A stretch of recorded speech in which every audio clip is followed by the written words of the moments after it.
আপনারা দেখছেন একুশে টেলিভিশন।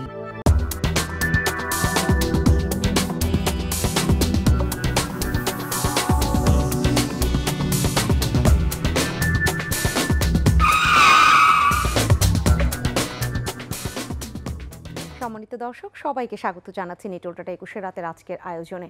আজকের যে আয়োজন সেটা হচ্ছে শিক্ষকদের আন্দোলন, এবং সেই আন্দোলনটা কী কারণে হতে যাচ্ছে বা হচ্ছে আপনারা ইতিমধ্যেই জানেন যারা গণমাধ্যমে চোখ রাখেন। তারপরে বলতেই হচ্ছে যে সর্বজনীন পেনশন স্কিমের যে প্রত্যয় সেটা চালু হয়েছে 1 জুলাই থেকে, এবং সেই জায়গাটায় আগে থেকেই আপত্তি ছিল।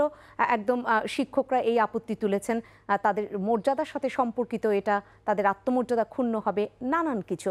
এবং সেটা আরও কী কী কারণে তারা এই ব্যাপারটাতে এত জোর দিচ্ছেন সেটা আমরা ধাপে ধাপে আজকের আলোচনায় নিঃসন্দেহে শুনবো। কিন্তু বলতেই হচ্ছে যে এই যে একদম 30 জুনের মধ্যে এটা যদি সরিয়ে নেওয়া না হয়, এই স্কিমে তাদেরকে অন্তর্ভুক্ত রাখার এই সিদ্ধান্তই বহাল থাকে, তাহলে 1 জুলাই থেকেই তারা কর্মবিরতিতে যাবেন, এরকম একটি ঘোষণা ছিল, এবং ইতিমধ্যে তারা সেই কর্মবিরতিতে চলে গেছেন। সেই জায়গাটায় বিশ্ববিদ্যালয়, বিশেষ পাবলিক বিশ্ববিদ্যালয়ের কথা বলছি এখানে, পাবলিক বিশ্ববিদ্যালয়গুলো অচল অবস্থায় চলে গেলে শিক্ষার্থীদের কী অবস্থা হয়, সেখান থেকে আরও নানান ভাবনা থাকে। কিন্তু শিক্ষকদের মর্যাদার কথাটাও সবাই তো আসলে দিন শেষে ভাববেন। সেখানেই সার্বিক বিষয়টা আজকে তুলে আনতে চাই এই আয়োজনে, এবং আয়োজনে পুরোটা সময় জুড়ে আমি ফেরদৌস আহমেদ থাকছি আপনাদের সাথে। আরও যাদেরকে পেয়েছি যারা চমৎকারভাবে এই যে আয়োজন সেটা বিভিন্ন আলোচনা তুলে ধরবেন বিভিন্ন দৃষ্টিকোণ থেকে, তাদের সাথে আমি আপনাদের আলাপ করিয়ে দিচ্ছি। আমাদের মাঝে আজ উপস্থিত হয়েছেন, আমি ডান থেকে পরিচয় করিয়ে দিব, অধ্যাপক মোহাম্মদ জাকির হোসেন, সাবেক সভাপতি চট্টগ্রাম বিশ্ববিদ্যালয় শিক্ষক সমিতি। মাঝে রয়েছেন মোহাম্মদ গোলাম মুস্তফা, সদস্য জাতীয় পেনশন কর্তৃপক্ষ, এবং সর্বডানে আজ উপস্থিত হয়েছেন অধ্যাপক ডক্টর মোহাম্মদ নিজামুল হক ভূঁইয়া, মহাসচিব বাংলাদেশ বিশ্ববিদ্যালয় শিক্ষক সমিতি ফেডারেশন। আপনাদের তিনজনকে স্বাগত জানাচ্ছি আজকের আয়োজনে। আমি আমার একদম সর্বডান থেকে আলোচনাটা শুরু করতে চাই প্রফেসর ডক্টর মোহাম্মদ নিজামুল হক ভূঁইয়া। কারণটাই একদম জানতে চাই। বিভিন্ন সময় আপনারা এটা বলেছেন, উত্থাপন করেছেন, তারপরও একদম মূল কারণ, মর্যাদার কোথায় এটা গিয়ে আঘাত লাগলো, কী কারণে, সবটা শুনতে চাই আপনার কাছ থেকেই। ধন্যবাদ ফেরদৌসী আহমেদ, ধন্যবাদ একুশে টেলিভিশনের অসংখ্য দর্শকবৃন্দকে যারা আজকে রাত্রে আমাদের অনুষ্ঠান শুনছেন। আমার সাথে সহ আলোচক হিসাবে রয়েছেন জাতীয় পেনশন কর্তৃপক্ষের একজন সদস্য গোলাম মোস্তফা সাহেব, এবং প্রফেসর জাকির হোসেন, চট্টগ্রাম বিশ্ববিদ্যালয় আইন বিভাগের শিক্ষক। আপনারা জানেন যে গত বছর 27শে আগস্ট জাতির জনক বঙ্গবন্ধু শেখ মুজিবুর রহমানের কন্যা আমাদের জননেত্রী শেখ হাসিনা একটা পেনশন স্কিম ঘোষণা করেছেন, এবং আমরা সেটাকে স্বাগত জানিয়েছি। যে পেনশন স্কিমটা হলো যে যাদের কখনোই পেনশন ছিল না তাদের জন্য, তার মধ্যে সবচেয়ে হতদরিদ্রদের জন্য রাখা হলো সমতা, এবং কি যারা বিদেশে প্রবাসী আছে তাদের জন্য প্রবাস, তারপরে রাখা হলো যে আপনার প্রগতি, যারা প্রাইভেট জব করেন, আর ওটা রাখা হলো সুরক্ষা, যে যারা নিজস্বভাবে গৃহিণী বা বিভিন্ন ইত্যাদি ইত্যাদি। আমরা হঠাৎ করে দেখলাম যে 13ই মার্চ একটা প্রজ্ঞাপন আসলো শিক্ষা মন্ত্রণালয় থেকে, অর্থ মন্ত্রণালয় থেকে। সেখানে বলা হলো যে স্বায়ত্তশাসিত প্রতিষ্ঠান, স্বশাসিত প্রতিষ্ঠান এবং সরকারের এই ধরনের যে প্রতিষ্ঠানগুলো আছে তাদের জন্য প্রত্যেক স্কিম নামে একটি স্কিম ঘোষণা করা হলো। আমরা 2-3 দিন অপেক্ষা করলাম, সরকারের বিভিন্ন সংশ্লিষ্ট মন্ত্রণালয়ের কয়েকজনের সাথে কথা বলার চেষ্টা করেছি। এরপরে আমরা বাংলাদেশ বিশ্ববিদ্যালয় শিক্ষক সমিতি ফেডারেশন থেকে আমরা সভা করে আমরা স্কিম প্রত্যাখ্যান করার জন্য আমরা বিবৃতি দিয়েছি। এর পরের দিনে ঢাকা বিশ্ববিদ্যালয়ের শিক্ষক সমিতির, যেহেতু আমি সভাপতি, আমাদের ঢাকা বিশ্ববিদ্যালয়ের শিক্ষক সমিতি কার্যকরী পরিষদের সাথে আমরা বসেছি, এবং আমরা প্রত্যেক স্কিম নিয়ে কথা বলেছি, বলে আমরাও সেখানে প্রত্যাখ্যান করেছি, এমনকি আমরা সে বিবৃতি দিয়েছি। এমনকি সবগুলো বিশ্ববিদ্যালয়, প্রায় 31টি বিশ্ববিদ্যালয় এই বিবৃতিটা দিয়ে প্রত্যাখ্যান করেছে। আপনারা জানেন যে আমরা তখন ঢাকা বিশ্ববিদ্যালয়ের শিক্ষক সমিতি আমরা কি করেছি, 5 সদস্য বিশিষ্ট একটা কমিটি করেছি। ডক্টর আবুল বারাকাত, জনতা ব্যাংকের যিনি চেয়ারম্যান ছিলেন, বিশিষ্ট অর্থনীতিবিদ, অর্থনীতি সমিতির উনি সভাপতি, সাধারণ সম্পাদক ছিলেন।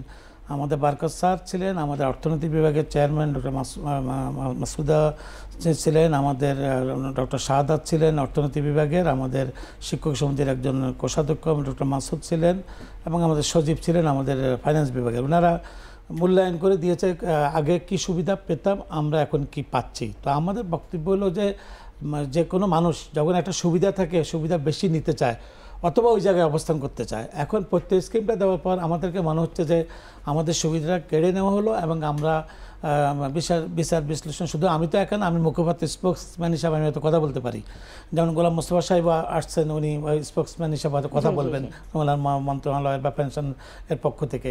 বাস্তবতা হলো এখানে যে আমরা চুলচেরা বিশ্লেষণ করি, আমরা দেখলাম যে আমাদের আগে বয়স সময় ছিল 65 বছর, এখন সেটা প্রত্যেক স্কিমে এমনভাবে করা হলো যে এটা 60 বছরের মধ্যে থাকবে। শিক্ষকদের বয়স কিন্তু পাবলিক বিশ্ববিদ্যালয় 65 বছর। তার পরবর্তী পর্যায়ে আমরা দেখলাম যে আমাদের স্পাউসরা, যখন আমি একজন শিক্ষক, আমি মারা গেলে বা উনি মারা গেলে যিনি শিক্ষক, ওনার মানে স্পাউস পাবেন, আগে ছিল আমৃত্যু, এখন সেটা করা হলো 75 বছর। তারপরে ধরেন আপনার আমাদের যে আগে আমাদের বেতন থেকে কোনো টাকা কর্তন করা হতো না, এমন প্রতি বছর 5% ইনসেন্টিভ দেওয়া হতো। এখন আমরা দেখলাম প্রত্যেক স্কিমে আমাদের 10% বেতন থেকে কাটা হবে। তার পরবর্তী পর্যায়ে আমরা দেখলাম যে আরও অনেকগুলো সুযোগ সুবিধা, যেমন ঈদ বোনাস, আমরা দুই ঈদে আমরা 2টা বোনাস পেয়ে থাকি। তারপরে আমরা বৈশাখী ভাতা পেয়ে থাকি। তারপরে আপনার আমাদের মেডিকেল ভাতা, সেগুলো বিশদভাবে কিন্তু পর্যালোচনা করা হয় নাই। আমরা এই আন্দোলনের নিরিখে আমরা সর্বপ্রথম এটা যদি আরেকটু স্পষ্ট করতেন, ঈদ বোনাস, মেডিকেল ভাতা, সেটা শতাংশটা কি কমেছে অনেক বেশি? না, সেটা বলাই হয়নি এখানে, এখানে পরিষ্কার করা হয়নি। তারপরে ধরুন আমরা এলপিআর গেলে আমাদের যে সঞ্চিত, যে আমরা মনে করেন যে আমাদের কতগুলো ছুটির কাঠামো আছে, সেখান থেকে আমাদের সঞ্চিত যে ছুটিগুলো, সেখান থেকে আমাদেরকে 1 বছরের অতিরিক্ত টাকা দেওয়া, এবং এককালীন আমরা 80 লাখ টাকার মতো পেয়ে থাকি। সেটাও কিন্তু প্রত্যেক স্কিমে এককালীন টাকাটা কি এখন পাওয়া যাবে না? এখন পাওয়া যাবে না। তো মাসে মাসে পাওয়া যাবে? মাসে তো আপনি 80 লাখ টাকা পাওয়ার পর তো আমরা এখন, যেমন আমি এখন সিলেকশন গ্রেডের অধ্যাপক, আমি রিটায়ার্ড করার পর 3-4 বছর পরে আমিও পাবো ধরেন মনে করেন যে এই 45,000 টাকা। কিন্তু ওনারা যেটা দেখিয়েছে সেটা হলো যে আগামী এই টাকাটা সঞ্চয় করার পর 50 বছর, ধরেন 2049 সাল বা 50 সালে ধরেন এই টাকাটা বেড়ে গিয়ে ওনারা 1,20,000 টাকা বা 13,000 টাকা বোধহয় সম্ভবত এরকম পাবে, একটা ফিগার দিয়েছে। কিন্তু আমরা দেখলাম যে আমি আমার টাকাটা 80 লাখ টাকাও যদি আমি ব্যাংকে রাখি, তাহলে দেখা যাচ্ছে আমি ওই সময় যদি আমি বেঁচে থাকি বা আমার উত্তরসূরিরা যদি থাকে, তখন তারা পাবে যে 1,27,000 বা আরো বেশি। একদম প্রথম পর্যায়ে সংক্ষিপ্ত আকারে একটু শুনে নিলাম, এরপরে নিঃসন্দেহে আপনাকে আমি আবারও শুনবো। তাহলে পরবর্তীতে যে টাকাটা আসবে, যদি এককালীন ওই যে 80 লাখটা আপনি যে অ্যামাউন্টটা উল্লেখ করলেন, সেইটা এফডিআর করে রাখলেও এর থেকে বেশি পাবেন। ইনফ্লেশন বলে একটা জিনিস আছে, আজকে দেখেন বাজারে ডলারের মান কত, আমাদের 80 টাকা 85 টাকা, সেটা ইনফ্লেশনটাও তো আপনাকে যোগ করতে হবে। যেমন 80 টাকা 85 টাকা 86 টাকা ডলার ছিল, আজকে সে ডলার গিয়ে 15-20 মানে 115-20 টাকাতে চলে আসবে। আপনার কাছে যেটুকু শুনে নিলাম, আপনি একদম বাংলাদেশ বিশ্ববিদ্যালয় শিক্ষক সমিতি ফেডারেশনের মহাসচিব। নিঃসন্দেহে প্রফেসর মোহাম্মদ জাকির হোসেনের কথা হয়তো আলাদা হবে না, কারণ আপনারা একদম একচ্ছত্র হয়েই এই আন্দোলন করছেন এবং সবাই তো আসলে এই সমিতির সদস্য। তারপরও একটু জানতে চাই প্রফেসর মোহাম্মদ জাকির হোসেন, আপনার কাছে আর কি অনেক বেশি অসুবিধার কি কারণ আপনি খুঁজে পেয়েছেন? না, প্রথম কথা হচ্ছে যে আপনি যখন বিশ্ববিদ্যালয়ের শিক্ষকদের একটা সুযোগ সুবিধা ছিল, এবং এই যে স্কিমগুলো যখন ঘোষণা করা হয়, এই যে প্রগতি অথবা আপনার সমতা, সুরক্ষা, প্রবাস, এই যখন ঘোষণা করা হয়, ওই উদ্বোধনের সময় কিন্তু মাননীয় প্রধানমন্ত্রী বক্তৃতায় বলেছেন যারা সরকারি কর্মচারী তারা তো বেতন পান, তাদের তো পেনশন আছে, তাদের জন্য এটা প্রযোজ্য নয়। প্রযোজ্য কাদের জন্য? যারা পেনশন পান না, তারাও যাতে একটু ভালোভাবে বাঁচতে পারেন তাদের জন্য। তো কারা পেনশন পান না? রিক্সাওয়ালা পেনশন পান না, কামার কুমার জেলে তাঁতি তারা পেনশন পান না, প্রবাসী যারা আছে তারা পেনশন পান না, বেসরকারি কর্মকর্তা কর্মচারী যারা আছেন তারা পেনশন পান না। এইটার দর্শনকে সামনে রেখে করা হয়েছিল। হঠাৎ করে যখন প্রত্যয়টা সামনে আসলো, এটা কিন্তু বিশ্ববিদ্যালয়ের শিক্ষকরা কখনো কল্পনাও করে নাই যে এরকম একটা জিনিস তাদের জন্য আসছে। কারণ মাননীয় প্রধানমন্ত্রী বঙ্গবন্ধু কন্যা তো ঘোষণা দিয়েছিনি যারা সরকারি কর্মকর্তা কর্মচারী বা যারা পেনশন পাচ্ছেন তাদের জন্য প্রযোজ্য নয়। হাওয়ার এই জন্য এক ধরনের অবিশ্বাস, সন্দেহের দোলাচাল সৃষ্টি হয়েছে। আবার আরেকটা বিষয় হচ্ছে, আপনি যখন এমন একটি ঘটনা করতে যাচ্ছেন, বিশ্ববিদ্যালয়ের শিক্ষকরা তো একটা স্টেক এখানে, আপনি তাদের সাথে আলোচনা করতে পারতেন, এটা পার্টিসিপেটরি হতে পারতো, অংশগ্রহণমূলক হতে পারলো, হয় না সেটা ক্ষেত্রে। আরেকটা হলো যে তাদের সাথে কোনো আলাপ আলোচনা না করার পরিপ্রেক্ষিতে কিন্তু এক ধরনের হলো। আবার তৃতীয় আরেকটা ঘটনা দেখেন যে আপনি বলছেন সরকারি কর্মকর্তা কর্মচারীদের জন্য ওইটা হবে 2025 সনের 1 জুলাই। তাইলে যদি সেইটা হয়, তাহলে শিক্ষকদের জন্য এখনই কেন চালু করতে হবে? সেবকে কি আছে, প্রত্যয় কি আছে, এটা তো জানি না। কাজে এক ধরনের কি বলবো বৈষম্যমূলক ব্যবস্থা বা সন্দেহের দোলাচাল সৃষ্টি করেছে। তার পরিপ্রেক্ষিতে প্রফেসর মোহাম্মদ জাকির হোসেন আরেকটু পরিষ্কার হই, সেটা হচ্ছে তাহলে মর্যাদা এই শব্দটা যখন সামনে আসে যে মর্যাদা ক্ষুণ্ণ হচ্ছে, সেটার কি বড় কারণ বা আপত্তির বড় কারণ এইটা কি না যে সরকারি, আমি অন্যান্য কর্মকর্তা কর্মচারীদের কথা বাদই রাখলাম, বিসিএস ক্যাডার অর্থাৎ সরকারি বিভিন্ন কলেজের যে শিক্ষক তাদেরকে স্বায়ত্তশাসিত এই শিক্ষকদের থেকে একটু আলাদা করা হয়েছে, এখানে প্রত্যয় জুড়ে দেওয়া হয়েছে স্বায়ত্তশাসিত যারা এই অন্তর্ভুক্ত তাদেরকে জুড়ে দেওয়া হয়েছে প্রত্যয়, কিন্তু তাদেরকে জুড়ে দেওয়া হয়নি। সেইটা কি মর্যাদার ওই জায়গায় একটু হানি করলো কি? না, বিষয়টা শুধুমাত্র ওইখানেই মর্যাদার হানিকর নয়। আপনি দেখবেন যে আমাদের যে এর আগের ঘটনা, সন্দেহটা কেন বা এটা কেন আসছে, এর আগে যখন ৮ম বেতন স্কেল ঘোষণা করা হলো তখন কিন্তু বিশ্ববিদ্যালয়ের অধ্যাপকরা সচিবের মর্যাদায় বেতন পেতেন, কিন্তু ওইখানে এসে যেটা করে দেওয়া হলো যে সচিবের মর্যাদায় বেতন পাবে না, কারণ এর মাঝখানে আরেকটা ঘোষণা হয়ে গেছে, মুখ্য সচিব, ক্যাবিনেট সেক্রেটারি, এটিকে সহ অন্য 3 বাহিনী প্রধান যারা আছে তাদের জন্য একটা স্কেল, মাঝখানে সৃষ্টি করা হয়েছে সিনিয়র সচিব, তারপরে করা হয়েছে সচিব, এমনভাবে সচিবের মর্যাদায় বেতন পাবেন না, দ্বিতীয় সেকেন্ড গ্রেডে যে বেতন পাবেন। আমরা এটা নিয়ে আন্দোলন করলাম, আন্দোলন করার পর, কারণ আমাদেরকে 3 গ্রেড নিচে নামাই দেওয়া হলো 8ম বেতন স্কেলে। আন্দোলন করার পর তারপরে আসলো যখন বলা হলো যে না ঠিক আছে, সচিবের মর্যাদায় কারা পাবে, যাদের সিলেকশন গ্রেডের প্রফেসর। সিলেকশন গ্রেডের প্রফেসর কিন্তু সবাই হয় না, বিশ্ববিদ্যালয়ের 25% শিক্ষক এটা হতে পারবে, কাজে অনেক সিলেকশন গ্রেড না পেয়ে বিদায় নিতে হয়, সবাই কিন্তু হবে না। কাজে এই যে একটা মানে কি বলবো, একটা বৈষম্যমূলক ব্যবস্থা 8ম বেতন স্কেল থেকে শুরু হয়েছে, ফলে এখন যখন আসলো আমি তো একটা জায়গায় ছিলাম, আমার তো পেনশন ব্যবস্থা ছিলই, আপনি হঠাৎ করে কেন পরিবর্তন করলেন? আপনি দেখেন 6ষ্ঠ বেতন কমিশন ভারতে বলছে যে বিশ্ববিদ্যালয়ে যারা যোগদান করে, আমি ইংরেজি তারা বলছি, আমি বাংলা অনুবাদ করে বলছি, যারা যোগদান করে তাদের জন্য অগ্রিম বিশ্ববিদ্যালয় ইনসেন্টিভ দিয়ে উচ্চতর গ্রেড দিয়ে, বেতনের উচ্চতর গ্রেড দিয়ে তাদেরকে অবজার্ভ করতে হবে। কারণ কি, তাদের এন্ট্রি লেভেলে তাদের কোয়ালিফিকেশনটা অন্যদের থেকে আলাদা। আপনি যদি সিভিল সার্ভিসে যান সেখানে কিন্তু একটা স্নাতক পাশ করলে হবে, কিন্তু আপনি যদি এখানে যান শুধু স্নাতক পাশ করলে, স্নাতক উত্তর হতে হবে এবং তারপরে ফলাফল হতে হবে। সেই জন্য বলছে এইটার কম্পেনসেশনের জন্য তাদেরকে উচ্চতর বেতন দিতে হবে। তিনি আরেকটা বলেছেন যে এখন আরও মেধাবীদেরকে আকর্ষণ করার জন্য গ্রেডটা বাড়াইতে হবে। আরও বলেছেন আমরা এমন এক সময় বসবাস করছি যেখানে কর্পোরেট সেক্টর এবং বিদেশি শিক্ষা প্রতিষ্ঠানগুলো উচ্চ বেতন দিয়ে তাদেরকে নিয়ে যেতে পারে, কাজে সেই ক্ষেত্রে বলেছেন যে এই ব্যবস্থাটা করতে হবে। ঠিক তখন আমাদের ক্ষেত্রে বলা হলো ওই বেতন কমিশনের সুপারিশে বলা ছিল তবে এই সমস্ত সুবিধাটি বিশ্ববিদ্যালয়ের শিক্ষকের ক্ষেত্রে প্রযোজ্য হবে না। আমি বলছি যে আপনাদের জন্য যে সমস্ত সুযোগ সুবিধা আছে গ্রহণ করেন, কোনো অসুবিধা নাই, কিন্তু বিশ্ববিদ্যালয়ের যদি সুযোগ সুবিধা কার্টেল করেন তাতে অসুবিধা হবে কি, সত্যি সত্যি মেধাবীর আকর্ষণ হবে না। যেটা নিজামুল হক নাসিম ভুঁইয়া যেটা বলছিলেন যে আসলে অনেকগুলো ক্ষেত্রেই আপনি ধরেন আমি চাকরির ক্ষেত্রে একটাই আছে, এটা অর্জিত ছুটি বলে, অর্থাৎ আমি ছুটি ভোগ করলাম না, আমি ছুটি ভোগ না করার পর ওই ছুটিটা আমি যখন অবসরে যাচ্ছি তখন আমাকে ছুটি নগদ হিসেবে টাকা দেওয়া হয়, কিন্তু এখানে কিন্তু এই কথাটা উল্লেখ নাই। তারপরে আপনি যখন আমার চাকরিটা হচ্ছে হবে না, এটাও তো আর উল্লেখ না, দেওয়া হবে না, যদি দেওয়া না থাকে, উল্লেখ না থাকে, আপনি কোনো ফিনান্সিয়াল বেনিফিট, কোনো আর্থিক বেনিফিট উল্লেখ না থাকলে পাওয়ার সম্ভাবনা একদম নাই এর ক্ষেত্রে। তারপরে আপনি এই যে একটা যখন চিন্তা করলেন যে 60 বছর পর্যন্ত হিসাব করলেন, কিন্তু আমার চাকরি তো অলরেডি 65 বছর, সেখানে কি হবে সেটা তো আপনি উল্লেখ করলেন না, কারণ বিশ্ববিদ্যালয় শিক্ষকের চাকরি 65 বছর, কর্মকর্তা 62 বছর, কর্মচারী 60 বছর, তাহলে আপনি তো এখানে করে দিচ্ছেন 60 বছর বয়স হলে এটাকে আমি অবসরে যাব, তারপর আমার একটা অবসরজনিত ছুটি আছে তার আগে 1 বছরের জন্য, সেটাও এখানে উল্লেখ করা নাই। আপনি যদি এখন বিবেচনা করেন সবকিছুর জন্য, তাহলে কেন আপনারা বললেন তাহলে কোন বিবেচনায় করা হয়েছে? নিঃসন্দেহে মোহাম্মদ গোলাম মোস্তফা রয়েছেন আমাদের সাথে, তিনি যেহেতু জাতীয় পেনশন কর্তৃপক্ষের সদস্য তিনি বলতে পারবেন। আপনার কাছেই জানতে চাই তাহলে কোন বিবেচনায় এটা ভাবা হলো এই প্রত্যয় স্কিমটা? ধন্যবাদ আপনাকে। আমার দুইজন সহ আলোচক অনেকগুলো বিষয়ের অবতারণা করেছেন, আমি যেগুলো খুব এক কথায় বলে দেওয়া যায় সেগুলো আগে বলতে চাই। যেমন পিআরএল এবং ছুটি নগদায়ন, যেটাকে আমরা লাম গ্রান্ট বলি, সেটা অক্ষুণ্ণ আছে, সেটা কিন্তু টাচ করা হয়নি, আগের মতোই আছে এবং আগের মতোই থাকবে। সুতরাং এখানে হয়তো কনফিউশন হয়েছে যে প্রত্যয় স্কিমের মধ্যে এটা বলা হয়নি, প্রত্যয় স্কিমটা করে হলো জাতীয় পেনশন কর্তৃপক্ষ, আর এই ছুটি কিন্তু তার রাইট, সে ছুটি ভোগ না করে তার ছুটিটা জমা হয়েছে। প্রফেসর জাকির হোসেন বলছেন উল্লেখ না থাকলে আর্থিক ব্যাপারে পাওয়া যায় না।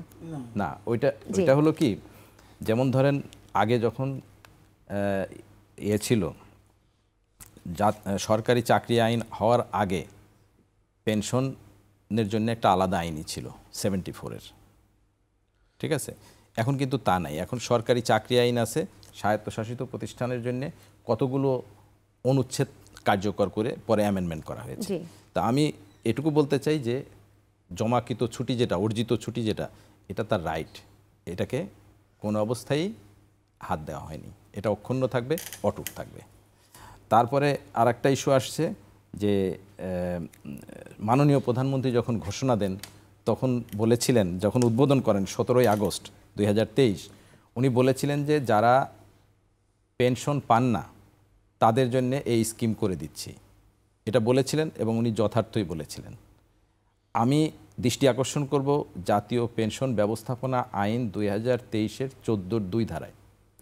14-2 ধারায় বলা আছে যে দেশের সকল নাগরিক সর্বজনীন পেনশন স্কিমের আওতায় আসবেন, তবে স্বশাসিত, স্বায়ত্তশাসিত, রাষ্ট্রায়ত্ত প্রতিষ্ঠানের কর্মচারী এবং সরকারি কর্মচারী, এই 2 ক্যাটাগরির কর্মচারীদের ক্ষেত্রে সরকার যেদিন গেজেট প্রজ্ঞাপন দিয়ে বলবে সেদিন থেকে তারা এই কর্মসূচিতে আসবেন। সুতরাং মাননীয় প্রধানমন্ত্রীর ঘোষণা ওই 17 আগস্ট 2023-এ যথাযথ ছিল। আইনে যে প্রভিশন ছিল সেই প্রভিশনের আলোকে যেদিন প্রজ্ঞাপন দিয়ে বলা হলো যে স্বশাসিত, স্বায়ত্তশাসিত, রাষ্ট্রায়ত্ত প্রতিষ্ঠানের জন্য আলাদা একটা স্কিম হবে, তখন কিন্তু এটাকে আইন বারিত করে নেই, এই জন্যে নতুন একটা স্কিম হয়েছে প্রত্যয়। তারপরে আরেকটা জিনিস আসছে যে সরকারি কর্মচারীদের ক্ষেত্রে কি হবে, এটা কিন্তু চলতি বছরের বাজেট বক্তৃতায় মাননীয় অর্থমন্ত্রী সুস্পষ্টভাবেই বলেছেন যে 1 জুলাই 2025 তারিখ থেকে যারা যোগদান করবেন সরকারি চাকরিতে তারাও এই স্কিমের আওতায় আসবেন। এখন আমরা ওই ঘোষণা আসছে, প্রজ্ঞাপন জারির সাথে সাথে পেনশন কর্তৃপক্ষ কিন্তু এটা নিয়েও কাজ করবে, তাদের জন্য আলাদা স্কিম করা, এটা পেনশন কর্তৃপক্ষের তখন দায়িত্ব হবে। শুধু প্রজ্ঞাপনের জন্য আমরা অপেক্ষা করব। এখানে একটা ছোট্ট প্রশ্ন রাখতে চাই, সেক্ষেত্রে যারা নতুন চাকুরিতে যোগদান করবেন তাদের ক্ষেত্রে কার্যকর হবে, কিন্তু পাবলিক বিশ্ববিদ্যালয়ের শিক্ষকদের জন্য সেটা কেন নতুন সেভাবে শুরু না করে যাদের 65 বছর হয়ে গেছে, কারণ এই আপত্তিটা তাদের আছে যে 65 আমরা অলরেডি অনেকে পার করে ফেলেছি বা 60-এর পরে চলে গেছি, তাদেরটা কেন আগে মানে নতুনদের ক্ষেত্রে ভাবা হলো না যারা নতুন যোগদান করবেন? আমি ওই জায়গায় আসব। এখন সবার ক্ষেত্রেই কিন্তু মানে যেহেতু সরকারি কর্মচারীদের আমরা এখনো ঘোষণা করি নেই, সেটা হয়তো এখন আলোচনার বিষয়ে আসছে না, কিন্তু যাদেরটা ঘোষণা করা হয়েছে, প্রত্যয় যেটা ঘোষণা করা হয়েছে, সেখানে কিন্তু বলা হয়েছে যে 30শে জুন পর্যন্ত যারা আছে তাদের কোনো সুবিধা কাটেল করা হবে না, তারা যে সুবিধার আওতায় ছিলেন সেই সুবিধাই পাবেন। এখন বয়সের ক্ষেত্রে বিশ্ববিদ্যালয়ের শিক্ষকদের বয়স 65 বছর, পেনশন ব্যবস্থাপনার ক্ষেত্রে এটা বলা হয়েছে 60 বছর। একটা ডিক্লেয়ার্ড সুবিধাকে রহিত করা যাবে না, তাদের ক্ষেত্রে এই 65 করার জন্য যে যে জায়গায় অ্যামেন্ডমেন্ট দরকার সেই জায়গায় নিশ্চয়ই করা হবে এবং তারা 65-তেই সেটা যদি একটু স্পষ্ট করতেন, বাকি 5 বছরে মানে কি রকম, মানে 5 বছর পর্যন্ত তো তাকে ভাবা হবে, তো 60 বছরের পরে যদি কোনো শিক্ষক যারা চলে গেছেন তাদের কথা বাদই রাখলাম, যারা চলে যাওয়ার ক্ষেত্রে তো এটা কার্যকর না, নতুন যিনি আসবেন সেটা কিভাবে হবে? যোগদান করেছেন, যিনি 1 জুলাই 2024 থেকে জয়েন করবেন, উনি হয়তো 30-35 বছর পরে অবসরে যাবেন, তখন উনি পেনশন পাবেন। এখন ওনাদের যে প্রশ্ন এটা যথাযথ যে আমার বিশ্ববিদ্যালয়ের টিচারদের তো আমি খুব বেশি স্পষ্ট হতে পারিনি, আমি জানি না আমার সম্মানিত দর্শকরা স্পষ্ট হয়েছে কিনা। এই যে 30 জুনের যেটা বললেন 1 জুলাই থেকে এটা চালু হচ্ছে, এই 1 জুলাই থেকে চালু হয়ে তারা পরবর্তীতে 60 বছর পর্যন্ত তাদেরকে বয়সসীমাটা 65 থাকবে না, আমি এটা একটু স্পষ্ট হতে চাচ্ছি। আমি তো ওইটাই বললাম যে 65 যেহেতু তাদের বয়স অন্য সার্ভিসের থেকে তারা একটু ডিফারেন্টলি ট্রিটেড, যে তাদের বয়স হলো 65-তে অবসরে যায়, ওইখানে 60 আছে এবং এটাকে রিপ্লেস করতে হবে, 65 করতে হবে, এবং আমরা এটা নিয়ে কাজ করছি, আশা করি যে যথাসময়ে এই 65-কে ইনক্লুড করা সম্ভব হবে। এবং এইটার হলো যে পেনশন যেহেতু 1 জুলাই থেকে হলো এন্ট্রি, আরও কিন্তু 25-30 বছর পরে পেনশন, সুতরাং এটা টাচ করার সুযোগ নেই, এটা হয়তো একটা বিচ্যুতি বলতে পারেন, এটা একসময় এটা 60-কে 65 করা হবে, এটা এড়ে গেল একটা, অর্থাৎ আগে যেভাবে ছিল সেভাবেই বয়সসীমাটা ওইভাবেই থাকবে। আর একটা ইস্যু যেটা আসছে যে পিআরএল এলপিআর আমি ক্লিয়ার করেছি, বেতন কর্তনের বিষয় আসছে, যে বেতনের থেকে কর্তন করা 10% কর্তন করা হবে। এর যদি দেখেন যে আমরা এখন যে পেনশন সিস্টেমে আসি সেটাকে বলে funded defined benefit system, unfunded defined benefit system, এখানে কোনো ফান্ড নেই। বাজেটারি অ্যালোকেশন থেকে সরকার যা প্রয়োজন সেই পরিমাণ টাকা দেয়। স্বশাসিত স্বায়ত্তশাসিত প্রতিষ্ঠানের ক্ষেত্রে এই ব্যয়টা মেটানো হয়, সরকার প্রতি বছর বাজেটে সাহায্য মঞ্জুরি খাতের থেকে তাদের একটা থোক বরাদ্দ দেন, সেইটার থেকে তারা আবার তাদের বাজেট প্রণয়ন করে। যেমন এবছর সম্প্রতি দেখবেন যে ঢাকা বিশ্ববিদ্যালয় তাদের যে বাজেট ঘোষণা করেছে, তাতে আমি এক্সাক্ট ফিগার না বললেও 900 কোটি টাকার মতো তাদের বাজেট, 800 কোটি টাকার মতো সরকারের অনুদান। আর এক্ষেত্রে সবচেয়ে লক্ষণীয় যে বিষয়, প্রায় 67% ব্যয় হবে বেতন ভাতা খাতে। তার মানে একাডেমিক এরিয়ায় মাত্র কিন্তু 33% বাজেট আছে, গবেষণায় 20 কোটি টাকার মতো বাজেট আছে। তার মানে এইটা কিন্তু খুব ইম্পর্টেন্ট জায়গা গবেষণা। এখন এইটা যদি কন্টিনিউ করে, যদি এই যে বাজেটারি অ্যালোকেশন থেকে যদি এই পেনশন সিস্টেমের পেনশনের ব্যবস্থা করতেই থাকে, তাহলে পরে আফটার 10 or 15 ইয়ার্স এই 67% কোথায় যাবে? তার মানে এই জন্যই আমরা বলি যে আনফান্ডেড ডিফাইন্ড বেনিফিট সিস্টেমের পেনশন সাস্টেইনেবল না, এটা বেয়ার করা সরকারের জন্য সম্ভব হবে না।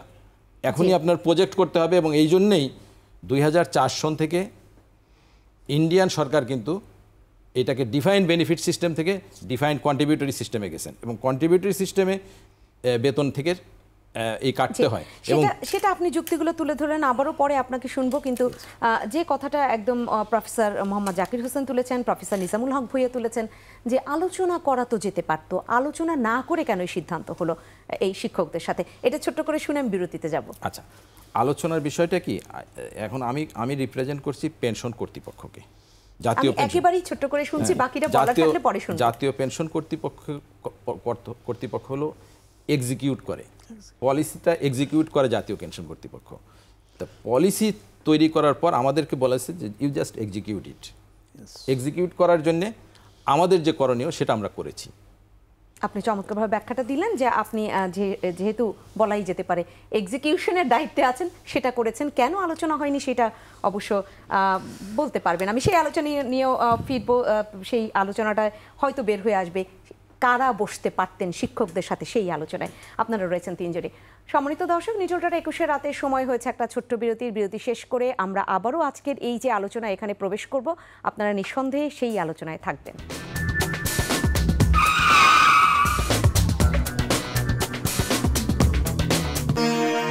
আবারও ফিরে এলাম নিটোলটা 21 রাতের আজকের আয়োজনে। বিরতিতে যাবার আগে যে আলোচনাটা হচ্ছিল এই যে সার্বজনীন পেনশন স্কিম এবং সেই স্কিমে নতুন করে প্রত্যয় যে চালু করা হয়েছে তার ব্যাপারে আপত্তি রয়েছে পাবলিক বিশ্ববিদ্যালয়ের শিক্ষকদের। কেন আপত্তি রয়েছে আমরা অনেকখানি শুনে ফেললাম, বিভিন্ন বিষয়ে সুযোগ সুবিধার জায়গাটাই তাদের আপত্তি রয়েছে, সেখান থেকেই তারা আন্দোলন গড়ে তুলেছেন। এবং সেই আন্দোলন কেন গড়ে তুললেন, আন্দোলনে না গিয়ে অন্য কিছু করতে পারতেন কিনা, অন্য কোনো আলোচনার মাধ্যমে সমাধান হতো কিনা, সেটা এই পর্যায়ে একটু জানবার চেষ্টা করব। আমি প্রফেসর ডক্টর মোহাম্মদ নিজামুল হক ভূঁইয়া আপনার কাছে আসতে চাই। আমরা শেষ করেছিলাম মোহাম্মদ গোলাম মুস্তফার কথা শুনে যে আলোচনা তো করা যেতে পারত। উনি বলেছেন, চমৎকারভাবে ওনার ব্যাখ্যাটা তুলে ধরেছেন যে উনি শুধু এক্সিকিউশনে ছিলেন, আলোচনা কোথায় কিভাবে করা যেত সেটা পরিপূর্ণভাবে উনি হয়তো বলতে পারছেন না। কিন্তু আপনার কাছে আমি নিশ্চয়ই এই সদুত্তরটা পাবো আশা করছি, যে শিক্ষকরা শিক্ষার্থীদের সমস্ত পরীক্ষা সব কিছু বা একদম বিশ্ববিদ্যালয়ে অচল করে দিয়ে এই আন্দোলনে কেন গেলেন? তারা কি অন্য কোনোভাবে কর্তৃপক্ষের সাথে আলোচনা করতে পারতেন কিনা, এই সমাধানে যেতে পারতেন কিনা? ধন্যবাদ আপনাকে। আমরা 3.5 মাস অপেক্ষা করেছি। মার্চ মাসের 13 তারিখে প্রজ্ঞাপনটা জারি ছিল আলোচনার জন্য। আমরা বিভিন্নভাবে চেষ্টা করেছি। আমরা মাননীয় শিক্ষামন্ত্রী মহোদয়ের কাছে গিয়েছি, আমরা সময় নিয়েছি। ফেডারেশনের সভাপতি শাহজালাল বিজ্ঞান ও প্রযুক্তি বিশ্ববিদ্যালয়ের সভাপতি ডক্টর আখতারুল আলম এবং আমি নিজে, শিক্ষামন্ত্রী, শিক্ষা প্রতিমন্ত্রী মহোদয় সেখানে ছিলেন, শিক্ষা সচিব মহোদয় ছিলেন, আমরা বলেছি। এরপরে আমরা আপনার সিগনেচার কালেকশন করেছি প্রত্যেকটা বিশ্ববিদ্যালয়। ঢাকা বিশ্ববিদ্যালয়ে আমাদের অ্যাক্টিভ 1500-1600 শিক্ষকের মধ্যে আমরা স্টেশনে পেয়েছি 1200 শিক্ষক আমাদের সিগনেচার করেছে এটা যে প্রত্যেক স্কিম তারা মানে না। এবং সবগুলো বিশ্ববিদ্যালয় প্রায় 30-32, আমাদের 35টা বিশ্ববিদ্যালয় সক্রিয়, তো আমরা সবগুলো বিশ্ববিদ্যালয়ের থেকে সিগনেচার কালেকশন করে আমরা এর পরবর্তী পর্যায়ে আমরা 5 সদস্য 6 সদস্য জাহাঙ্গীরনগর বিশ্ববিদ্যালয় শিক্ষক সমিতির সভাপতি, বুয়েটের শিক্ষক সমিতির সভাপতি মিজান সাহেব, মোতায়ের সাহেব জাহাঙ্গীরনগরের, তারপর ঢাকা বিশ্ববিদ্যালয়ের আমি, আমাদের সাধারণ সম্পাদক জিনাতুদা, আমাদের যুগ্ম সম্পাদক ডক্টর মিজান, আমাদের ডক্টর সামাদ, তারপরে আমাদের ডক্টর রহিম আমাদের ফেডারেশনের যুগ্ম মহাসচিব, আমরা সবাই গিয়ে দিয়েছি এবং কি আমরা মাননীয় মন্ত্রী মহোদয়ের সাথে আলাপ আলোচনা করেছি। দেখেন আমাদের এটা উনি আমাদের আশ্বাস দিয়েছে, আমি মাননীয় প্রধানমন্ত্রীর সাথে কথা বলবো, কথা বলে দেখি আপনাদের এটা কিভাবে সলভ করা যায়। আর একটা জিনিস যেটা গোলাম মোস্তফা সাহেব বললেন, আশ্বস্ত করা হয়েছিল না, উনি বলছে যে মাননীয় প্রধানমন্ত্রীর সাথে কথা বলবে, কথা বলার পর আমরা আপনাদের আন্দোলনটা আমি শুনলাম, শোনার পর আমি যথাযথভাবে কি ব্যবস্থা নেওয়া যায় উনি ওইভাবে পজিটিভ অর্থে উনি কথাটা বলছে। এটা অর্থই নয় যে উনি দাবি মেনে নিচ্ছে, উনি বলছে আমি শুনেছি, আমি কথা বলবো। তো এর পরবর্তী পর্যায়ে আমরা সাংবাদিক সম্মেলন করলাম, সবগুলো বিশ্ববিদ্যালয় প্রায় শতাধিক শিক্ষক নিয়ে ঢাকা বিশ্ববিদ্যালয়ে ক্লাবে আমরা প্রেস কনফারেন্স করলাম এবং আমরা আলটিমেটাম দিয়ে দিলাম যে এই করতে হবে, সে করতে হবে। এমনকি আমরা পরবর্তীবার 2 ঘন্টা কর্মবিরতি করেছি গত মাসে, মে মাসে। এবং কি আপনারা জানেন যে জুন মাসে আমাদের ঈদের বন্ধ ছিল অনেক দিন, সবগুলো বিশ্ববিদ্যালয় বলতে গেলে ঢাকা বিশ্ববিদ্যালয় 1 তারিখ থেকে জুলাই ঈদের ছুটি, গ্রীষ্মের ছুটি বিভিন্ন মিলিয়ে আমরা 25, 26, 27 অর্ধ দিবস কর্মবিরতি পালন করেছি। পরীক্ষা আমাদের আওতার বাইরে ছিল, পরীক্ষাগুলো হবে। এমনকি আমরা 30 তারিখে পূর্ণ কর্মবিরতি করেছি এবং সেখানে ফেডারেশন থেকে আমরা তখনই বলেছি যদি আমাদের দাবি মানা না হয় এবং আপনারা আমাদের সাথে আসুন, আলোচনা করুন। যেরকম গোলাম মোস্তফা সাহেব কিছু ব্যাখ্যা দিয়েছেন, যেটা হয়তো উনিও জানেন, জাকির সাহেব বলেছেন, আমি পরে ছাত্রদের ব্যাপারটাতে পরে আসবো। খুব দুঃখ লাগে যে 15 সালে আমাদের শিক্ষকদের সাথে যে আচরণ করা হয়েছিল, এমনকি আমাদের মাননীয় অর্থমন্ত্রী প্রয়াত আব্দুল মুহিত সাহেব, হ্যাঁ ওদের কিছু দিয়ে দেবো, ঠিক হয়ে যাবো, ঠিক হয়ে যাবে, আর ওরা কে, মানে এইভাবে দূরচারও করে। কিন্তু আমি তখন শিক্ষক সমিতির সদস্য ছিলাম, সেই কষ্টগুলো আমরা ভুলি নাই। তার পরবর্তী পর্যায়ে আমাদেরকে সুপার গ্রেড তো দূরে থাক, আমাদেরকে আরো ধাপ নিচে নামিয়ে দেওয়া হলো। আমাদের সাথে ডাক্তাররা আসছে আন্দোলন করার জন্য, ডাক্তাররা তো প্র্যাকটিস করে, তাদের ইনকাম আছে, তারা ডাক্তাররা বললেন ভাই আপনাদের সাথে এত আন্দোলন তো আমরা করতে পারবো না। পরবর্তী পর্যায়ে মাননীয় প্রধানমন্ত্রী পিঠা উৎসব দিয়ে আমাদেরকে ডেকে নিয়ে গেলেন। সেখানে যাওয়ার পর মাননীয় প্রধানমন্ত্রী, মুখ্য সচিব কামাল সাহেব, যিনি আজকে শিক্ষা উপদেষ্টা, আবুল কালাম আজাদ সাহেব, উনি বিশেষ উপদেষ্টা হিসেবে ছিলেন সেখানে আলাপ আলোচনার মাধ্যমে আমাদেরকে সেটা দেওয়া হলো যে আমরা গ্রেড 1-এ থাকবো এবং সুপার গ্রেডও দেওয়া হবে। একটা কমিটি করে দেওয়া হলো। আমির হোসেন আমু সাহেব সেই কমিটির আহ্বায়ক ছিলেন, তোফায়েল আহমেদ সাহেব ছিলেন। ওনারা মিটিং করলেন, 1টা-2টা মিটিং করার পর বাকিটাও আপনার সামনে আসতে সময় লেগেছে, মানে প্রায় 6 মাস পর্যন্ত আন্দোলন, আলোচনা ইত্যাদি ইত্যাদি। পরবর্তী পর্যায়ে আমরা অদ্যবধি এই 9 বছর এই সুপার গ্রেডটি অদ্যবধি আমরা পাই নাই। গোলাম মোস্তফা সাহেব হয়তো মুখপাত্র হিসেবে উনি বলছেন পেনশন কর্তৃপক্ষের, ওনারা কখনোই ব্ল্যাক অ্যান্ড হোয়াইট লিখিতভাবে আমরা না পাই, কারণ ওনারা একটা বিশ্বাস অবিশ্বাসের জায়গায় তো চলে গেছে। সুপার গ্রেডটা তো আমরা পেতাম। আর ডাক্তারদের কথা চিন্তা করে দেখুন, ডাক্তারদের মধ্যে সরকারি ডাক্তার মাত্র 2 জন। এই যে আপনার টিটু মিয়া, যিনি আমাদের মেডিকেল ডিজি, উনি এবং আমাদের খোরশেদ সাহেব, ওনারা 2 জন কিন্তু সুপার গ্রেড 1 পান, আর সবাই কিন্তু গ্রেড 2-তে ডাক্তাররা কিন্তু। তো সেটা ওনাদের আন্দোলন, ওনাদের পেশা থেকে আমরা শিক্ষকরা ওই জায়গাটুকু যেতে পেরেছি। তা এই তো আত্মমর্যাদা কোথায় হলো? আপনি দেখেন বিভিন্ন সভা সমিতিতে যখন আমরা যাই, না আপনি দেখেন আমাদের জাকির সাহেব যেটা বলেছে, আমি পরে আসবো ওখানে, জাকির সাহেব যেটা বলে যে আমাদের আত্মমর্যাদার লড়াই এবং সুপার গ্রেডের কথা যেটা বলেছেন, সুপার গ্রেডটা দিলে তো কোনো অসুবিধা নেই। আজকে 3 বাহিনী প্রধান সুপার গ্রেড পাচ্ছে, লেফটেন্যান্ট জেনারেল যারা তারা সুপার গ্রেড পাচ্ছে, শুধু সচিবরা না তো, পুলিশ, বিজেপি যারা যেটা নেওয়া দরকার তারা নিয়ে নিয়েছে। কিন্তু আমরা অসহায় শিক্ষকরা, মানে আমরা অসহায়, অথচ আমাদের ছাত্ররাই তো আজকে ওই পজিশনে।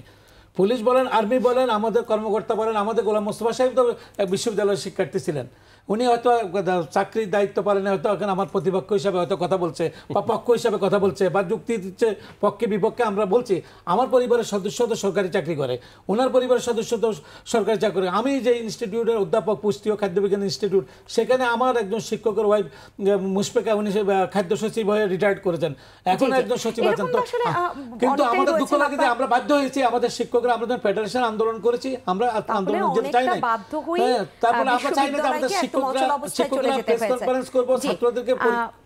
আপনি স্পষ্ট করলেন, আপনি একদম যেটা বলা যেতে পারে আপনার বক্তব্য থেকে স্পষ্ট যে একেবারেই বাধ্য, যেটাকে বলা যায় দেয়ালে পিঠ থেকে যাওয়ার মতো অবস্থা, সেখান থেকেই বাধ্য হয়েছেন, যার কারণে এই ঈদের লম্বা ছুটি, গ্রীষ্মকালীন ছুটি সবকিছু টানা এত বন্ধ থাকার পরও বিশ্ববিদ্যালয় আবার অচল অবস্থার মধ্যে প্রবেশ করলো।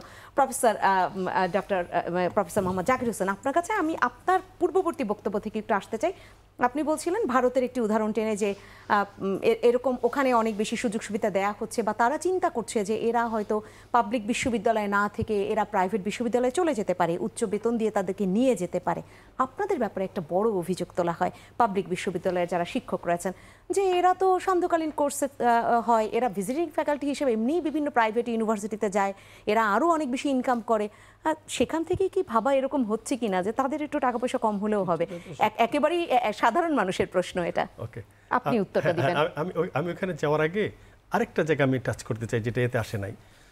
নিজামুল হক নাসিম ভাই বলছিলেন এই যে আমাদেরকে যে কেন শিক্ষকরা আজকে গেলেন যে হ্যাঁ ছাত্ররা যে কষ্ট পাচ্ছে তাদের সেশন জ্যাম হতে পারে, এটা তো অস্বীকার করার উপায় নেই, কিন্তু কেন গেলাম? আপনি দেখেন রাষ্ট্রের যে ক্রম আছে অর্থাৎ ওয়ারেন্ট অফ প্রেসিডেন্স বলে, সেইখানে শিক্ষকদের অবস্থান হচ্ছে একজন প্রফেসরের জয়েন্ট সেক্রেটারির 21 নম্বর জায়গায়, জয়েন্ট সেক্রেটারির 35টা পদ আছে, তার মধ্যে 35তম হচ্ছে বিশ্ববিদ্যালয়ের শিক্ষক। আপনি দেখেন আপনার পার্শ্ববর্তী পাকিস্তান দেখেন, ভারত দেখেন, শ্রীলঙ্কা দেখেন। আমরা দীর্ঘদিন যাবত একটা কথা বলে আসছি যে আমরা যে এন্ট্রি পয়েন্টে যেভাবে ঢুকি, আমাদের যে সমস্ত শর্ত হয়, প্রত্যেকটা চাকরি কিন্তু একটা পয়েন্ট এখানে আসে নাই। আমি হয়তো আজকে ঢুকলাম, আমারটা কিন্তু প্রমোশন নয়, আমারটা ফ্রেশ অ্যাপয়েন্টমেন্ট। আমি যদি ফ্রেশ অ্যাপয়েন্টমেন্ট হয় তখন তার প্রশ্ন আসবে আপনি নতুন করে যে অ্যাপয়েন্টমেন্ট হলো, আপনি প্রথম পেনশনে ছিলেন, আগের পেনশনে, কিন্তু এখন তো আপনি অ্যাসোসিয়েট প্রফেসর হচ্ছে নতুন করে, কাজে আপনাকে প্রত্যয়ে ঢুকতে হবে। এই প্রশ্নটাও কিন্তু ক্লিয়ার করা হয় নাই, কারণ আমাদের প্রত্যেকটা কিন্তু প্রমোশন নয়, নতুন নিয়োগ। কালকে একটা টেলিভিশন নতুন নিয়োগ। ফলে আপনি আমি বলছি প্রভাষক থেকে তিনি যদি সহকারী এভাবে যান, তাহলে আপনি যদি এখানে দেখেন ওয়ারেন্ট অফ প্রেসিডেন্সে আপনাকে আমি এই জায়গায় ফেলে রাখলেন কেন? আমি সচিবের গ্রেডে বেতনটা দিচ্ছেন দ্বিতীয় গ্রেডে, কিন্তু আমি কিন্তু রাষ্ট্রীয় পদক্রম অনুসারে আমি কিন্তু জয়েন্ট সেক্রেটারি না, সচিব গ্রেড 1 না, সচিব গ্রেড 1, কিন্তু আমি কিন্তু জয়েন্ট সেক্রেটারি পদমর্যাদা এর ক্ষেত্রে ক্রমের ক্ষেত্রে কিন্তু ওয়ারেন্ট প্রেসিডেন্টসে। আমি এই প্রশ্ন উত্থাপন করেছিলাম আগের শিক্ষামন্ত্রী মহোদয়ের সামনে, তিনি সঙ্গে সঙ্গে বর্তমানে যে পাবলিক সার্ভিস কমিশনের যিনি চেয়ারম্যান আছেন তিনি শিক্ষা সচিব ছিলেন, তিনি পরিষ্কার বলেন জনপ্রশাসন মন্ত্রণালয় করছে না, করতে চায় না, সেই কারণে আমি এই জায়গায় আছি। ফলে এই জায়গাগুলোতে আজকে যদি পাকিস্তানের সামরিক শাসক পারভেজ মুশাররফ বিশ্ববিদ্যালয়ের শিক্ষকদের জন্য স্বতন্ত্র বেতন স্কেল করেছেন, ভারতের শিক্ষকদের জন্য স্বতন্ত্র বেতন স্কেল এবং স্বাধীন শিক্ষা কমিশনও করেছেন, আর ডক্টর আতাউর রহমান সাহেবকে দিয়ে আপনি দেখেন শ্রীলঙ্কা করেছে, নাইজেরিয়া পেরেছে, ইথিওপিয়া পেরেছে, ব্রাজিল পেরেছে, কাজাখস্তান করেছে। আমরা কেন করতে পারলাম না? কারণ কি এই যে এক ধরনের মানসিকতা আমরা পোষণ করি, যখন প্রথম গ্রেডের সচিবের মর্যাদা বেতনের কথা আসছিল তখন অনেকেই বলছিল বিশ্ববিদ্যালয়ের শিক্ষক ছাড়াও সরকারি বিভিন্ন জায়গায় মাউসি সব বিভিন্ন জায়গায় থাকে, তারা যদি সমান বেতন পায়, এটা কিন্তু পত্রিকা আসছে প্রথম আলোর মতো পত্রিকায়, যদি সমান বেতন পায় তাহলে নাও মানতে পারে। কিন্তু আপনি দেখেন দক্ষিণ পশ্চিম লন্ডনের আপনার ব্যান্ডন হিল প্রাথমিক বিদ্যালয়ের প্রধান শিক্ষক সে ইসাবেলা, সে বেতন পেত, আমি সেই সময় বলছি ডেভিড ক্যামেরন যখন প্রধানমন্ত্রী, সে বেতন পেত 1,90,898 পাউন্ড, আর ডেভিড ক্যামেরন পেত 1,42,500 পাউন্ড, তার চেয়ে তো অনেক বেশি। তার মানে কি ওই প্রাইমারি স্কুলের প্রধান শিক্ষক ইসাবেলাকে ইয়েকে মানে না, প্রধানমন্ত্রীকে। কাজে আমাদের ভিতরে কিছু মিথ, কিছু মানসিকতা আমি বলছি বিরাজ করছে। সেটা তো একটা বড় আলোচনা বাংলাদেশের। আপনি তো একদম প্রাইমারি লেভেলের কথা বলছেন, সেটা তো বাংলাদেশে এই আলোচনা তো রয়েছে যে বাংলাদেশের প্রাইমারি এডুকেশনের মান যখন আমরা চিন্তা করি তখন আমরা তো এটা প্রায়শই বলি যে সেখানে শিক্ষক তো ভালো মানের শিক্ষক যান না, কারণ তাকে তো ভালো বেতন দেওয়া হয় না। তাহলে কেন প্রাইমারি লেভেলে একজন ভালো, যিনি তার শিক্ষা জীবনে ভালো একটা রেজাল্ট করেছেন বা অনেক বেশি মেধাবী, তিনি তো যেতে চাইবেন না? এবার আপনি যেখানে আসছেন আমি সেই জায়গাটা সামান্য করে বলি যে পাবলিক বিশ্ববিদ্যালয়ে সব শিক্ষককে সুযোগ পায় প্রাইভেট বিশ্ববিদ্যালয়ে যাওয়ার জন্য, সব বিভাগ কি প্রাইভেট বিশ্ববিদ্যালয়ে আছে। একটা শিক্ষক 6 মাস পড়ানোর পর যদি প্রফেসরও হয় 50,000 টাকা পায়, মাসে কত করে পড়লো? 8,000 টাকা করে। যাওয়া আসার বেতন বাদ দেন, কয় টাকা করে পায়? যদি এত হইতো তাহলে বেগমপাড়া বাড়ি তৈরি করতো বিশ্ববিদ্যালয়ের শিক্ষকরা, যদি এত হইতো মালয়েশিয়াতে যে সেকেন্ড রুম করে ফেলতো। ওইটা বিষয় নয়, বিষয়টা হচ্ছে যখন রাষ্ট্র থেকে বঞ্চিত হচ্ছে, ধরেন আপনি প্রয়োজন হলো সরকারি কর্মকর্তাদের 40 লাখ টাকা সরকারি গাড়ি কেনার জন্য লোন দিলেন, ভালো কথা, তার দরকার 30 লাখ টাকা ফেরত দিতে হবে না, 10 লাখ টাকা বিনা সুদে ফেরত দিতে হবে, 40,000 টাকা মেনটেন্যান্সের জন্য দিচ্ছেন। ফলে এই যে একটা বৈষম্য সৃষ্টি হয়ে গেল, তখন বিশ্ববিদ্যালয়ের শিক্ষকরা কি করেছে? আপনি তো প্রাইভেট বিশ্ববিদ্যালয় না, শেয়ার বাজারে কাজ করছে, নোট বই টেক্সট বই লিখছে, ফ্যাক্ট এটা, প্রজেক্ট কনসালটেন্সি করছে, ফলে অখণ্ড মনোযোগ বিশ্ববিদ্যালয়ের সঙ্গে আছে এটা আমি কখনোই বলছি না, সেটা ঘাটতি রয়ে গেছে। কাজে আপনাকে অ্যাড্রেস করতে হবে। আপনি যদি চতুর্থ শিল্প বিপ্লবের কথা শুধু মুখে না বলেন, আপনি যদি 21 শতকের জ্ঞান নির্ভর অর্থনীতির কথা বলছেন সেখানে যদি করেন, আপনি 2টা বিশ্ববিদ্যালয় দেখেন তো, প্রাইভেট বিশ্ববিদ্যালয়ের ভিতরে কয়েকটা বিশ্ববিদ্যালয় আছে, 4-5টা বিশ্ববিদ্যালয় অত্যন্ত উচ্চ বেতনে দেওয়া হয় এবং তাদের মানটা কোন জায়গায় আছে, কিউএস র্যাঙ্কিং এ টাইমস হায়ার এডুকেশন কোথায় আছে, আর যেখানে কম বেতনে অল্প কিছু টাকা দিয়ে পড়ানো হয় সেখানকার মানটা কোথায় আছে। কাজে আপনি দেখে থাকবেন রূপবান যাত্রাপালা হয়, বুঝতে পারছেন, গ্রামের মধ্যে রূপবান যাত্রাপালায় ছেলেকে মেয়ে সাজাইয়া নায়িকা করা হয় আর সুন্দরী মেয়েকে করা হয়। ছেলেকে মেয়ে সাজাই যখন করা হয় সেটার টিকিট কম, আর সুন্দরী মেয়েকে যখন নায়িকা করা হয় টিকিট বেশি।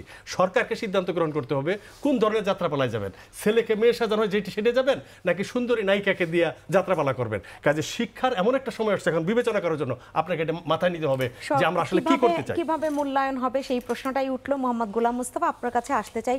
বলা হয় শিক্ষাই জাতির মেরুদণ্ড, আবার স্বাস্থ্য সকল সুখের মূল। তাহলে এই শিক্ষকদের কথা যদি না ভাবা হয়, ডাক্তারদের কথা যদি না ভাবা হয়, তাহলে কিভাবে শিক্ষাটা অনেক বেশি সুসংগঠিত হবে, স্বাস্থ্য খাতটাও কিভাবে সুসংগঠিত হবে, সেগুলা আসলে কতটা গুরুত্ব দেওয়া হচ্ছে? আপনি আগেই বলেছেন আপনি শুধু এক্সিকিউশনের দায়িত্বে আছেন, আপনি ওইভাবে জবাব যদি নাও দিতে চান, এইটুকু তো জানেন যে গুরুত্বটা আসলে কেন কম দেয়া হয়। আচ্ছা, আপনি যে কোশ্চেনটা করেছেন, আসলে আমাদের আজকের মেইন ফোকাস ছিল, কারণ প্রথম শ্রেণীতে তিনিই তো বিশ্ববিদ্যালয় শিক্ষক হন। আমি বলি আজকের আলোচনা যদি এটাকে অনেক দিকে আপনি সম্প্রসারিত করেন, তাহলে মেইন ফোকাস সেখানে কিন্তু আপনি ফোকাস থেকে সরে যাবেন। যেমন সুপার গেট, শিক্ষকদের অন্যান্য যে সমস্ত সুবিধা, এগুলো নিয়ে আলোচনা করলে, ভিন্ন একটা প্ল্যাটফর্মে করলে আমার মনে হয় সেটা আরও ইফেক্টিভলি করা যাবে, মতামত দেওয়া যাবে। তা আমি আজকে শুধু এক জায়গায় থাকতে চাই, সর্বজনীন পেনশনের যে বিষয়গুলো আসছে সেগুলোতে থাকলে আমার মনে হয় আমার জায়গাটা ন্যারো হয়ে আসবে এবং দর্শক যারা আছেন তারাও এই জায়গাটা ধরতে পারবেন। তো আরও কয়েকটা ইস্যু, এই জায়গাটাও তো শিক্ষকদের দাবি যে বৈষম্য তৈরি করা হয়েছে। এখানে আমি বলতে চাচ্ছি আরও কয়েকটা ইস্যু আসছে যেগুলো আমি আগের বারে বলতে পারিনি। যেমন আসছে যে বেতন থেকে কর্তনের বিষয়টা আমরা বলেছি, স্পাউসদের আজীবন পেনশনের কথা আসছে। হ্যাঁ, স্পাউসদের আজীবন পেনশনের কথা আসছে। হ্যাঁ, বর্তমান যে পেনশন ব্যবস্থা আছে সেই পেনশন ব্যবস্থায় স্পাউস এবং প্রতিবন্ধী সন্তান থাকলে তারা আজীবন পেনশন পায়, আর পেনশনার যিনি উনিও আজীবন পান। সর্বজনীন পেনশন স্কিমের আওতায় যে পেনশন ব্যবস্থা প্রচলন করা হয়েছে তাতে 1 জুলাই থেকে যারা যোগদান করবেন তারা আজীবন পাবেন, কিন্তু তার স্পাউস কিংবা নমিনি আজীবন পাবেন না। আগে বর্তমান পেনশনের ক্ষেত্রে কিন্তু স্পাউস ছাড়া অন্য যত নমিনি আছে তারা কিন্তু 15 বছরের অবশিষ্ট সময় পান। এখনও অন্যান্য নমিনিরা সহ স্পাউস 15 বছরের মধ্যে থাকছেন। তার মানে এক জায়গায় শুধু এখানে ডিফারেন্স, সেটা হলো স্পাউস আগে আজীবন পেত, এখন পাবে না। এর ব্যাখ্যাটা এরকম দিতে চাই যে সর্বজনীন পেনশন স্কিমটাই করা হয়েছে সবার জন্যে।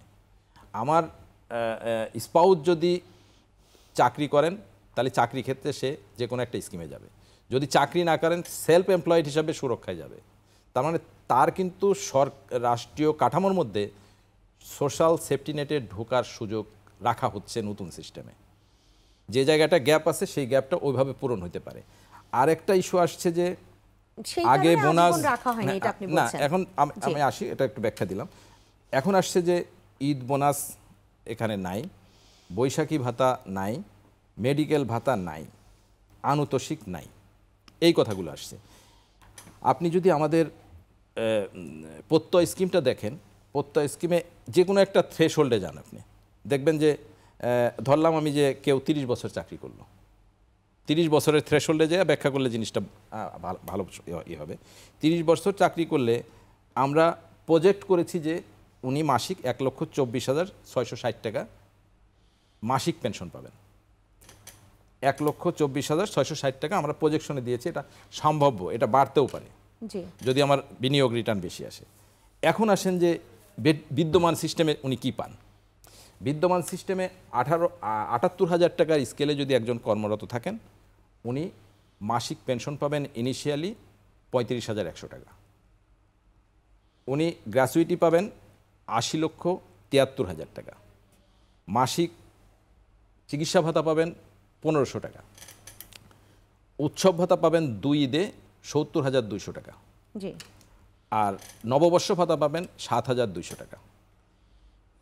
এইটা যদি আপনি ক্যালকুলেট করেন, সব যোগ দিলে, এই সব সুবিধা যদি আপনি যোগ দেন, তাহলে পরে তার 30 বছরে প্রাপ্তি হচ্ছে 1,72,23,300 টাকা। 30 বছর আমরা কিন্তু ধরেছি, বেশিও হইতে পারে, কমও হইতে পারে, আমরা একটা জায়গায় তো অ্যাজাম্পশন নিয়ে যাব। আর সর্বজনীন পেনশন ব্যবস্থায় যদি আপনি 1,24,660 টাকাকে এই বিভাজনটা দেন, তাহলে সেখানে তার প্রাপ্তি হচ্ছে 2,20,42,800। এখন যে জায়গাগুলো নাই, আমি যদি 1,24,660 যেটা ঘোষণা করা হয়েছে যে এই পরিমাণ পাবেন, ওর সাথে যদি আমি ধরেন 80,000 টাকা পেনশন লিখতাম, তার সাথে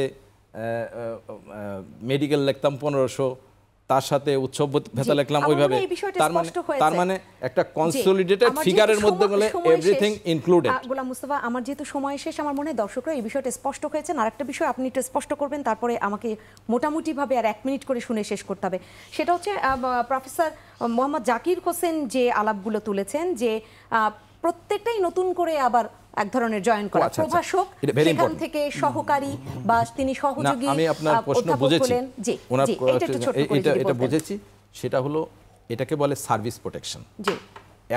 এখন ওনারা যদি এক বিশ্ববিদ্যালয় থেকে অন্য বিশ্ববিদ্যালয়ে যান, প্রিভিয়াস চাকরি কিন্তু কাউন্ট হইতে হয় না। কাউন্ট হইলে উনি তো পেনশনের ক্ষেত্রে বিপুলভাবে বঞ্চিত হবেন।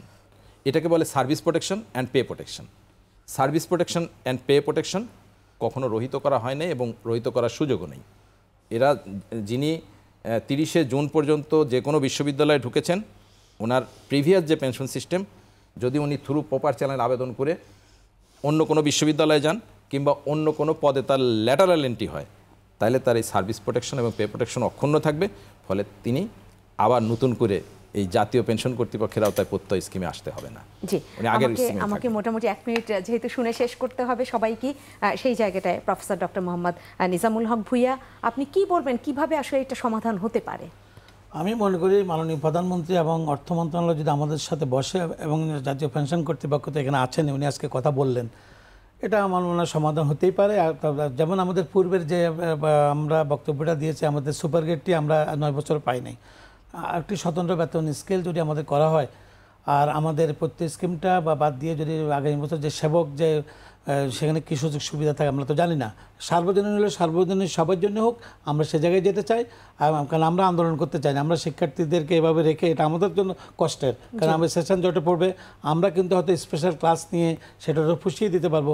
আমরা সমস্যাটার সমাধান চাই, সোজা কথা। জি, আপনারা সমাধান চান। প্রফেসর মোহাম্মদ জাকির হোসেন, আপনি দেখেন, রিক্সাওয়ালারাও যদি আন্দোলন করে, অটোওয়ালারাও যদি আন্দোলন করে, 1 দিন 2 দিন পরে তাদের সঙ্গে আলোচনায় বসে আমি দেখেছি সমস্ত সরকারি কর্তৃপক্ষ আজকে 3.5 মাস যাবত একটা বাংলাদেশের অর্থনৈতিক উন্নয়ন অগ্রগতির সঙ্গে যাদের সম্পৃক্ততা আছে তাদের সাথে একবার বসার প্রয়োজন বোধ করলাম না। এই জায়গাটাতেই তো সমস্যাটা। কাজে এই সমস্যাটা সমাধান করে আমরা কোনো প্রকারের বিরোধ চাই না। আমরা চাই যে আমরা একেবারেই একটা ক্ষমতাহীন মানুষ হিসাবে আমরা আছি, সেখানেই থাকতে চাই, আমাদের ক্ষমতা দরকার নাই। আমরা ছাত্র পড়াইতে চাই, আমরা গবেষণা করতে চাই।